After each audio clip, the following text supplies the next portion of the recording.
always control the environment from the outside. You understand where I'm coming from? So this prison reentry thing, I kind of really know it a little better than I probably even really spoke on, because I'm working the process. And my son in there, he only been in there 5 years. He done wrote 2 books. Yeah. So I know he got this. He just didn't use it in the midst of whatever the society was calling him at. You understand? So now he got some time to use all of these great abilities that he had all along. But don't forget, he gave his life to Christ in the process. Amen. That's You know, and I'm just saying though, in all of that, it's now he's a better person because he has a greater sense of urgency about life. About life. So I'm just saying though, at the end of the day, you know, what I would have loved for him to got it without growing. You understand me? I would have loved that. But that ain't always how it works.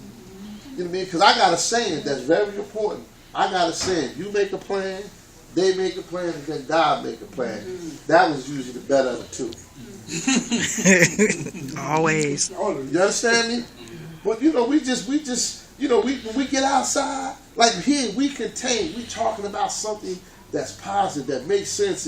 It make you want to do things. But when you get outside, your phone starts ringing because you know you're driving. This and yeah, honey, did you like the meat? Yeah, babe, you know what I mean? Did you eat yet? You know, and a lot of stuff, if you ever put it in perspective, it gets blown away.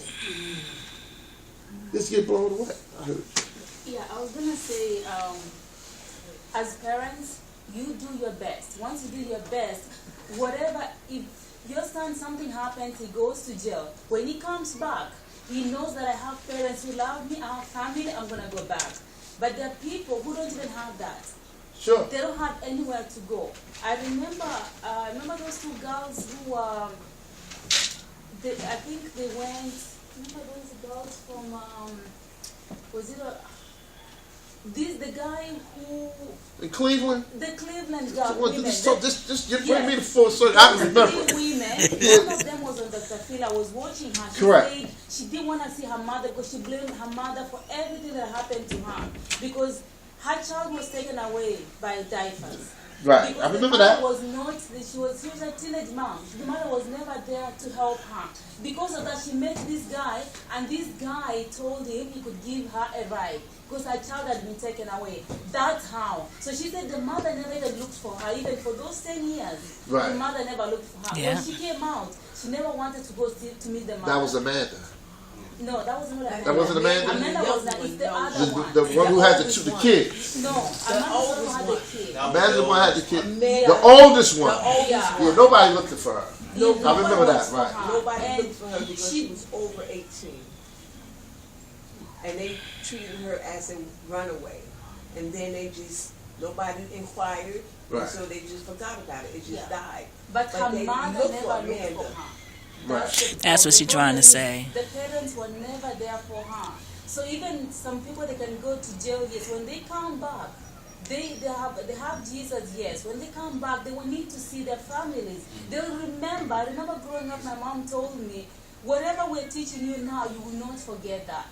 So no matter where you go, you always remember what your parents taught you. And if your parents, as a parent, if you're doing the right thing, your children will always come back to that Sure. light.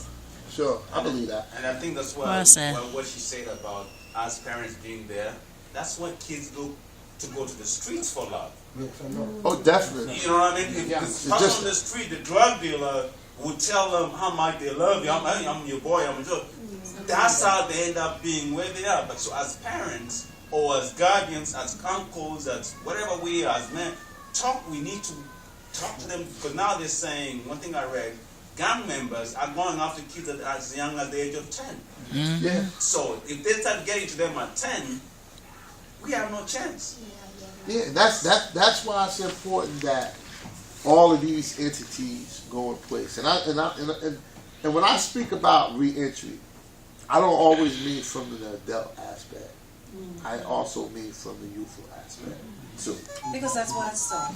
You know what I mean? Because, like I said, you know, here, how do you be 18 or you're 17? You're 17 or 16, and you got a double murder, and we already know you raised up as an adult, and you get 60 years.